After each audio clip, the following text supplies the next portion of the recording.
Hi there, I'm going to show you how to change the battery in this old Audi key fob. This is out of a mid-90s Audi. And you need two of these batteries. This takes a 2025. Like I said, it takes two of those. You can get these on Amazon. They're very inexpensive, and there's a link below in the description that will take you straight there. And you also need a very small flat tip screwdriver, like that. Okay, so on either side of this, there's a small little indentation. And you can just take your screwdriver and push through. Alright, so open that up, and there's your battery.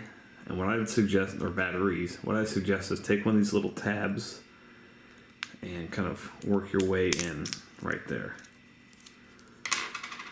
And this one, same deal. Alright, so you've got your old batteries out, and the new batteries go in plus side, and it actually says right here, plus side down.